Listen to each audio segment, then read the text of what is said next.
आज 27 मार्च गुरुवार expiry monthly expiry होती. आज आपण शेअर मार्केटमध्ये झालेल्या घडामोडींची माहिती घेऊ. आज न्यूजमध्ये साधारण ट्रम्प यांनी 25% जे ॲटो सेक्टरला ॲटो इंडस्ट्रीचे शेअर बनवणाऱ्या कंपन्या यांना टॅरिफबद्दल 25% जे बोललं होतं त्याप्रमाणे त्याचा इफेक्ट आज आपल्याला बऱ्याच ॲटो सेक्टर कंपन्यामध्ये Tata motor auto import to US अनाउन्सर म्हणजे साधारण आपल्या स्पेअर पार्टच्या ज्या कंपन्या बऱ्याचशा मदरसन सोनी किंवा अ, अ, याच्या साधारण CIE सोना कॉम अशा बऱ्याच ॲटो एन्सिलरी बनवणाऱ्या कंपन्या या सगळ्या कंपन्यांना आज आपल्याला साधारण 6% 7% इतकी आपल्याला घट झालेली दिसत आहे. त्या न्यूजचा इम्पॅक्ट आपल्याला सेक्टर वाईज दिसत आहे. आपण त्याच्यासाठी साधारण काल पाहिलं होतं की ओव्हरऑल मार्केट हे पॉझिटिव्हच वाटते आपल्याला, कारण टॅरिफवर इम्पॅक्ट येणारे टेम्पररी असतात. त्याच्यानंतर मार्केट सस्टेन करते, डिस्काउंट आधीच झालेलं असते न्यूजच्या, त्यामुळं नवीन काही डिस्काउंट आज झालेलं नाही. आपण पाहिलं असतं आज 23,591.95 अंकाने निफ्टी बंद होऊन त्याच्यात 105 अंकाची वाढ झालेली आहे. बँक निफ्टी पाहिली असता 51,575.85 अंकाने बंद होऊन त्याच्यात 366.85 अंकाने वाढ झालेली आहे. सेन्सेक्स पाहिला असता आपण 317.93 अंकाने वाढून 77,606.43 अंकाने बंद झालेला आहे. ओव्हरऑल आपण पाहिलं कॅशमध्ये परत आपल्याला खरेदी आलेली दिसत आहे. साधारण आपण इंडिया विक्स काल आपण पाहिलं होतं की जरी प्रॉफिट बुकिंग दिसलं तरी एखाद दिवस मार्च याच्यावर असेल, त्याप्रमाणे मार्केट परत पॉझिटिव्ह स्ट्रॉंग आहे. त्याच्यानंतर आपण इंडिया विक्स पाहिलं असता आज इंडिया विक्स पण मायनस आहे. डॉलर इंडेक्स थोडासा वाढला होता, तो आता घटायला चालू झालेला आहे. US डॉलर 85.69 आज दिसत आहे. त्याच्यानंतर क्रूड पाहिला असता आपण, क्रूडची पण आपण काल इन्व्हेंटरी आणि ओव्हरऑल जी साधारण कालची क्रूडची जी इन्व्हेंटरी होती ती एक जास्त मायनस आल्यामुळं आपला इस्टिमेट फोरकास्ट होतं -2.5 मिलियन. ॲक्च्युली प्रिव्हियस आपल्याकडं म्हणजे US ची जी इन्व्हेंटरी होती ती एक्सेस होती, त्याच्यामुळे क्रूड घटलं होतं. पण प्रत्यक्षात इन्व्हेंटरी ही अपेक्षित जे फोरकास्टपेक्षा जास्त मायनस आलेली आहे. त्याने ग्रीन दाखवले, याचा अर्थ तो क्रूड वाढणार म्हणून ग्रीन दाखवले. ओव्हरऑल हे क्रूड वाढलं तरी आपल्या मार्केटला निगेटिव्ह फॅक्टर आहे. त्याच्यानंतर ज्याची जी इन्व्हेंटरी होती आपण पाहिलं असता क्रूडची, साधारण क्रूड ऑइल इन्व्हेंटरी काल रात्री डाटा आलेला होता तो 8 वाजता इंडियन टायमिंग प्रमाणे. त्याच्यात त्यांना 1.5 मिलियन आपल्याला फोरकास्ट होतं, म्हणजे अपेक्षित होतं. त्याच्यापेक्षा प्लस नाही का मायनस आल्यामुळं 3.341 मिलियन बॅरल इतकं मायनस दाखवत होतं इन्व्हेंटरी. त्याच्यामुळे आपल्याला क्रूडमध्ये वाढ झालेली दिसत आहे. त्याच्यानंतर प्रामुख्याने डाटामध्ये आपण पाहिलं असतं, इकॉनॉमिक डाटामध्ये आज जॉबलेस क्लेमचा एक डाटा येणार होता. त्याच्यामध्ये ओव्हरऑल आपल्याला कंटिन्यू जॉबलेस क्लेममध्ये पॉझिटिव्ह डाटा दिसत आहे. याचा अर्थ जॉबलेस क्लेम कमी झालेले आहेत, इकॉनॉमीसाठी चांगली गोष्ट आहे. त्याच्यानंतर इनिशियल जॉबलेस क्लेममध्ये सुद्धा आपल्याला इथे ग्रीन दिसत आहे. त्याचा सुद्धा डाटा म्हणजे कमी झालेल्या अपेक्षेपेक्षा जॉबलेस क्लेम कमी होणं ही चांगलीच गोष्ट आहे, त्यामुळे ते ग्रीन दाखवलेलं आपल्याला.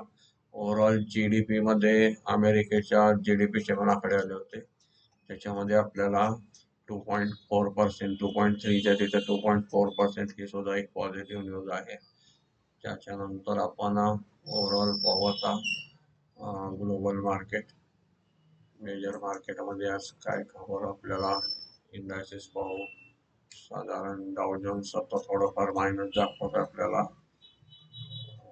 युरोपियन मार्केट पण मायनस दिसत आहे. आपण डिटेलमध्ये व्हिडिओमध्ये पुढे पाहू. ओव्हरऑल आपण आता इकॉनॉमिक डाटा आणि मार्केटच्या इम्पॅक्ट पाहिले न्यूज. त्याच्यानंतर आज निफ्टी गेनरमध्ये कोण आहे पाहू आपण. आज निफ्टी गेनर मध्ये आपल्याला Hero motor corp, Bajaj Finserv, IndusInd bank, NTPC, BPCL, Adani enterprises, HDFC life, L and T, Tata consumer, Trent, Wipro, Adani port, Shriram finance, Bajaj finance, UltraTech cement, Britannia, ONGC, Titan, state bank of India आणि एचडीएफसी बँक इत्यादी आपल्याला आज गेनरमध्ये दिसत आहे.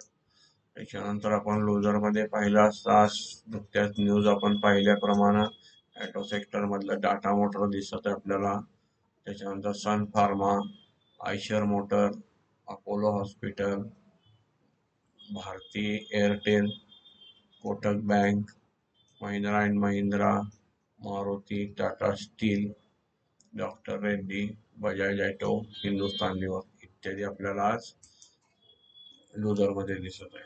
आज ऑप्शन चेन आज एक्सपायरी आहे. आपण नेहमी म्हणतो तसं एक्सपायरीला ऑप्शन चेन मध्ये काम करताना फार लक्ष देऊन केलं पाहिजे, कारण ॲट मनीच्या आसपास इन द मनी इतकेच ट्रेड शिल्लक राहतात. बाकी सगळे आपल्याला इथं दिसत आहेत 5 पैसे 10 पैसे, म्हणजे आपला सगळा प्रीमियम हा निघून जातो, पूर्ण नुकसान होत असतं. ह्याची व्हॅलिडिटी पण संपते एक्सपायरी दिवशी.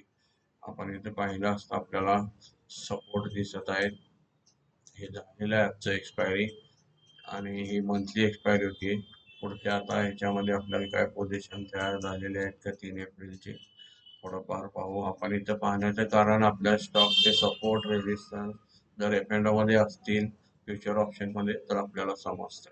तरी पण आज निफ्टीमध्ये पाहिलं असतं आपल्याला 23,600ला स्ट्रॉंग आणि एक सपोर्ट तयार झालेला दिसतोय. इथले पुट रायटिंग केलेले दिसतात. पुट रायटिंग म्हणजे पुट विकलेले दिसतात.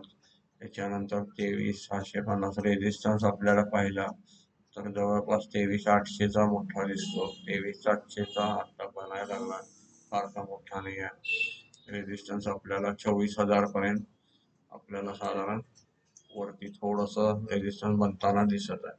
आता मार्केटच्या चांगल्या न्यूजवर कुठंपर्यंत टिकतात काय होते माहित नाही आपल्याला. ओव्हरऑल आपण ते बघत राहू. साधारण आज आपण पाहिलं असतं आपल्याला निफ्टी न्यूट्रल दिसत्या. त्याच्यानंतर ओव्हरऑल एफ&ओ आणि ह्याचं आपण एटीएम किंवा ॲट मनी कॉल कसे असतात, त्याचा प्रीमियम कसा असतं, त्याच्यातला डेल्टा, थीटा, वेगा, गामा हे सगळे व्हिडिओ आपल्या चॅनलवर आहेत. प्रत्येकानं थोडंसं जाऊन बघितलं तर आपल्याला अभ्यासाला सोपं पडेल. आपण आज फिगर आलेली नाही तोपर्यंत आपण सेक्टर पाहू. आज ग्लोबल मार्केट आत्ताच पाहिलं आपण, डाऊ जोन्स मायनस दिसत आहे मामूली. त्याच्यानंतर S&P 12 अंकाने मायनस आहे, नॅसडॅक 53 अंकाने मायनस आहे. ब्रिटन मार्केट पाहिलं असता आपण FTSE 40 अंकाने मायनस दिसत आहे. फ्रान्सचा पाहिला असता आपल्याला 30 अंकाने मायनस दिसत आहे. डॅक्स पाहिला असता जर्मनी 211 अंकाने मायनस दिसत आहे. गिफ्ट निफ्टी आपल्याला न्यूट्रल दिसत आहे 2 अंकाने पॉझिटिव्ह. त्याच्यानंतर निकी जपान आपल्याला खाली दिसत आहे 227 अंक. सिंगापूर स्टेट टाइम्स हे सगळे अजून आपल्याला आता बंद झालेले आहे. त्याचं उद्या सकाळचं टायमिंग आहे, साधारण मिक्स दिसत आहेत आपल्याला. त्याच्यानंतर क्रूडमध्ये थोडंफार वाढून थांबलेलं दिसत आहे $73.57, $73.90. क्रूडमध्ये वाढण्याचं कारण आपण नुकतंच आता इकॉनॉमिक डाटामध्ये पाहिलं, इन्व्हेंटरी आपल्याला शॉर्ट पडताना दिसत आहे. मागच्या वेळी इन्व्हेंटरी जास्त होती तेव्हा प्रोडक्शन थांबवण्यापर्यंत त्यांचं चालू होतं, त्याचाच इफेक्ट आपल्याला बॅलन्स झालेला दिसतो. त्याच्यानंतर आपण साधारण गोल्ड पाहिलं असता त्याच्यात आज आपल्याला वाढ दिसत आहे. $3,045.15 दिसत आहे, $23 वाढ झालेली दिसत आहे. अगेन क्रूड पाहिलं असता आपण न्यूट्रल अवस्थेत आहे पण 70च्या जवळ जाताना दिसत आहे.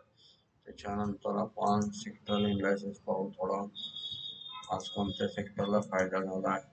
साहजिकच आपण पाहिलं ॲटो सेक्टरला न्यूज टॅरिफची असल्यामुळे तिथं आज आपल्याला निफ्टी ॲटो 226 अंकाने मायनस दिसत आहे. आपण काय ॲटो सेक्टर इंडायसेस बघत असतो ह्याचं इथं लक्षात येते उदाहरण की आज आपल्याला इम्पॅक्ट ज्या सेक्टरवर आहे त्या सेक्टरमध्ये निदान आपल्याला 1-2 दिवस ट्रेडिंग नाही केलेलं चालतंय.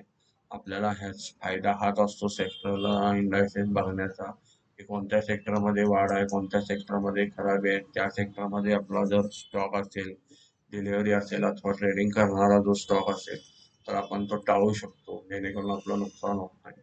त्याच्यानंतर निफ्टी आयटी मध्ये पाहिलं असता आपण 211 अंकांनी वाढ झालेली आहे. साधारण ट्रेडिंगचे नियम आणि पथ्य पाळलं तर आपल्याला जे सेक्टर चालू आहे त्याच्यातलं शेअर ट्रेडिंगला घेऊन चांगला फंडामेंटल असणारा आपण काम करू शकतो. फंडामेंटल चांगला असणार आहे याचा फायदा असा असतो की एखाद्यास घटला तरी तुम्ही त्याला कॅरी करून लॉंग टर्मला चांगला विकू शकता. फंडामेंटल स्टॉक किंवा ग्रोईंग पॅटर्न जे असतात ज्याच्यात पोटेन्शियल असतं, बिझनेस मॉडेल चांगलं असतं, मार्जिन खूप असतात, ते स्टॉक कधी रिटर्न देऊनच जातात. फक्त आपण जास्त दिवस किंवा लॉंग टर्म सांभाळायच्या याच्या प्लॅनिंगने आपण लिमिटेड क्वांटिटी घेतली की आपल्याला रिटर्न मिळतं. साधारण PSU बँक पाहिलं असतं आपल्याला आज 153 अंकाने PSU बँक मध्ये निफ्टीमध्ये वाढ आहे. फायनान्शियल निफ्टीमध्ये पाहिलं असता आपण 181 अंकाची वाढ झालेली दिसत. निफ्टी फार्मामध्ये पाहिलं असता आपल्याला 85 अंकाचा घट झालेला दिसेल. अगेन फार्मा, ॲटो हे सगळे टॅरिफच्या संदर्भातले स्टॉक आहेत. त्याच्यानंतर FMCG मध्ये पाहिलं असता आपल्याला 288 अंकाची वाढ झालेली दिसत आहे. मेटल सेक्टरमध्ये पाहिलं असता आपण 62 अंकाची वाढ झालेली दिसत आहे. त्याच्यानंतर रियालिटी सेक्टरमध्ये पाहिलं असता आपण न्यूट्रल दिसत आहे, 11 अंकाची वाढ झालेली दिसत आहे. त्याच्यानंतर निफ्टी मीडियामध्ये पाहिलं असता आपण 22 अंकाची वाढ झालेली दिसत आहे. निफ्टी एनर्जीमध्ये पाहिलं असता आपण 477 अंकाची वाढ झालेली दिसत आहे.